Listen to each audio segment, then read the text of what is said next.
After what seemed like ages, the band before us finished. They were good and the crowd was roaring. They were a tough act to follow, but they also fired up the audience for us. Energy was high at that moment, and that was just what we needed. Our music was based on energy. We were quick to set up. I hooked up all my guitar effects to the amps with the help of the sound crew and grabbed my guitar just as Joe finished putting his set together on the platform at the back of the stage. I then turned to face the crowd for the first time. An icy chill crept up my back as I realized how many people were there. I couldn't see the end of the mass of people due to the blinding lights in my eyes. That was probably a good thing. This was my time to shine. With 4 clicks of Joe's drumsticks, we were off. Our first song was an energetic one at about 180 beats per minute. Everything was together. Both guitars, bass, drums, and vocals were right where they needed to be. The audience was really getting into it as well.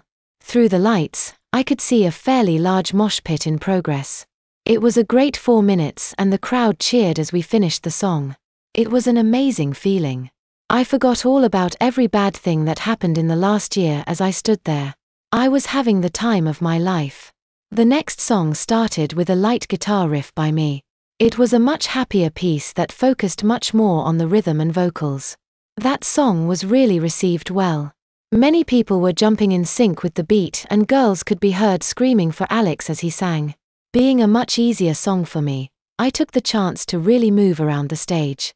I even went and jumped on an amp next to the drums and started to interact with Joe as he drummed. It was pure rock and roll. But then, everything went wrong. As I turned around to jump off the 3-foot-tall amp, my foot got tangled in my guitar cord and I started to trip. I tried to prevent the disaster by leaning, but I only spun and started to fall backwards, head first. As I descended, my pants got caught on the corner of the amp, causing them to rip and slide down to my ankles. I arched my back a little bit right before I landed, protecting my head from the impact. The amplifiers issued a giant boom followed by major feedback as my guitar crashed into the ground. It wasn't until I rolled over and got to my feet that I noticed that my pants had fallen, exposing my diaper to the entire audience. The crowd was louder than ever, but this time they weren't cheering. They were laughing at me. Unplugging my guitar, I ran off stage. I had never been so embarrassed in my life. At one moment, I was living my dream, and then the next, I was living my nightmare. I revealed my secret to the entire town. Without stopping, I ran to my car and started to leave. Unfortunately, there were a lot of traffic in the parking lot. It took forever to get out. People were walking past my car and staring at me as they recognized who I was. I felt so vulnerable as people just pointed and laughed at me. I wanted to leave that place as fast as I could. I only wish I could have left my problems there as well.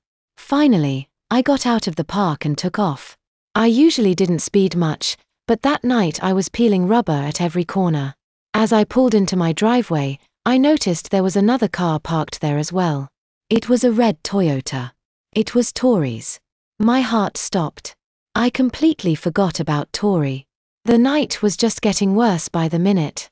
After all this time being able to hide my secret from the one I cared most about, I reveal it to the entire town, as well as her. I slowly pulled into the driveway, dreading having to face Tori while I was engulfed in shame. I opened my car door and stepped out as Tori did the same.